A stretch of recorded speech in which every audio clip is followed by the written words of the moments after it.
Шымкент қаласының ішкі саясат және жастар істері жөніндегі жастар ресурстық орталығы коммуналдық мемлекеттік мекемесі жалпы орта білім беру мекемелерінің бітіруші түлектеріне дұрыс мамандық таңдауға бағытталған мамандық таңдау болашақты таңдау тақырыбында номер 66 Қазығұрт жалпы орта білім беру мектебінің бітіруші түлектеріне кездесу ұйымдастырды. Толығырақ әріптесім баяндасын. Іс-шараның негізгі мақсаты бітіруші түлектерге мамандық таңдауға бағдар беру және төтенше жағдайлардың болу ықтимал апатты оқиғалар кезінде алғашқы көмек көрсете білудің қарапайым жолдарын үйрету. Мектеп бітірушілеріне дәл осындай кездесулер көп болса деген Бақдәулет номер 66 мектептің биылғы түлегі. Еліміздің IT саласына жаңа бағыт алып келгім келеді дейді ол. Бүгінгі іс-шарадан алған әсерім психологтардың, спикерлерден көптеген әсерлер алдым. Олар маған мамандықты қалай таңдау керегін және қалай жұмыс жасау керек, сол мамандықтар, болашақта қандай мамандықтар болады, сол туралы көптеген мәліметтер берді. Менің таңдап жатқан мамандығым программист, былай айтқанда IT ол болашақта сұранысқа ие мамандық. Бүкіл жерде мен өзімнің орнын тауып кетуге, орнын тауып кетуге болады деген негіз бар. Қазақстанда қазір көптеген IT саласы десем де болады. IT саласының өзі әртүрлі бөлінеді ғой. Әскерге де мысалы IT саласы керек та. Әуе шары бар ғой. Адамсыз басқарылатын дрон. Ол әскери соғыста неде керек болады. Сондай нәрсе шығарған қазақстандықтар оны ақш сатып алған. Оны естігем, сол арқылы менің қызығушылығым оянды да. Сол себепті IT саласына жол тартым.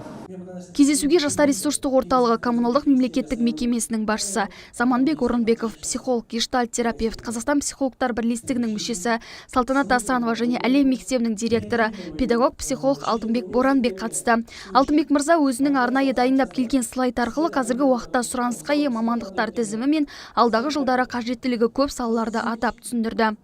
Интернет, цифрландыру деген құнды дүниелер. Ал данный момент қазір 3D принтерлер трендте отқан, робототехника, жаңа мамандықтар шығып жатыр.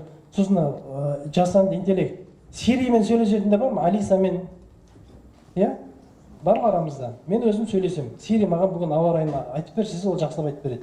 Қазақшасы да бар. Сосын ChatGPT. Кім пайдаланады? Жігіттер пайдаланады. Мен ChatGPT-ді өте жиі пайдаланамын. Тіпті мынандай нәрсе, біз енді мектеп мемлекеттік органда болған деген бізге хат келеді. Қарапайым осы жастар ресурс орталығы бізге хат жібереді. Сол хатты ChatGPT-ға салсам, маған анық қылып жауап жазып береді. Мен бір-екі цифрасын басшысының атын өзгертемін дағаны жібере салам. Мен уақытым кетпейді. Жасанды интеллект. Оны пайдаланып жатқан. Содан кейін биологиялық инженерия. Кеше үйге үлкен ағамыз бір апельсин деп бір не алып келді. Оказывается, ол мандарин екен. Үлкен. Ол биологиялық инженерияның жетістігі. Алдымен оқушыларға мамандық таңдау бағытында психологтар түсіндірме жұмыстарын жүргізіп, оқушыларға өз кеңестерін ұсынды. Психологтардың ақыл кеңестерін тыңдаған оқушылар өрт сөндірушілердің жұмысымен танысу үшін жақында ғана қолданысқа берілген өрт сөндіру депосына барды. Онда өрт сөндіру депосының ғимаратымен және өрт сөндіруге бағытталған техникалармен танысты. Бүгін Шымкент қаласы төтенше жағдайлар департаментінің ұйымдастыруымен мектеп оқушыларына ашық есік күні өткізіліп жатыр. Бұл ашық есікті өткізу мақсаттары осы азамат қорғау органдарының жұмысын, оң имиджін қалыптастыруға бағытталған, және де осы біздің азамат қорғау органдарына құтқарушылар қатарына жұмысқа кіру тәртібі, оқуға түсу тәртібі түсіндіріп өтілді.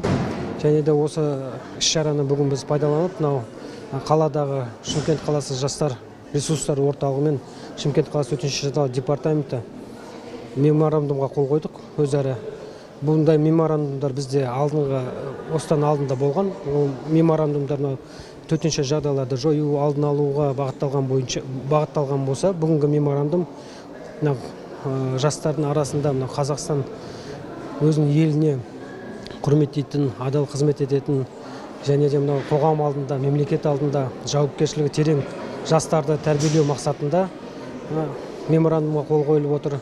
Және де осы өзіміздің азамат қорғау органдарындағы жастарды қала аумағындағы тарихи, патриоттық, ағартушылық іс-шараларға, мәдени, спорттық, бұқаралық іс-шараларға қатыстыру. Және де өзіміздің азамат қорғау органдарының жұмысын, оң имиджін қалыптастыруға бағытталған. Жаңа айтып өткенімдей, осы біздің өзіміздің оқу орнымыз бар. Сол оқу орнына түсу шарттарын түсіндірдік. және де мына жұмысқа кіру шарттары. Енді мектеп оқушыларының барлығы қазіргі таңда өздері мамандық таңдау алдында тұр ғой. Сол себепте біздің де бір үлесіміз болсын деп өзіміздің қатарға қалай оқуға түсуге болады, соның бәрін түсіндіріп өттік бүгін. Айта кетсек, жастар ресурстық орталығының ұйымдастыруымен және Шымкент қаласы төтенше жағдайлар департаментімен өткен шарада кадр және тәрбие идеология бағытында екі тарапты екі жақты бірлескен жоспарға қол қойылды. Нұрила Абыспай, Бекбекбау, Сакен Серхол, әділет ақпарат.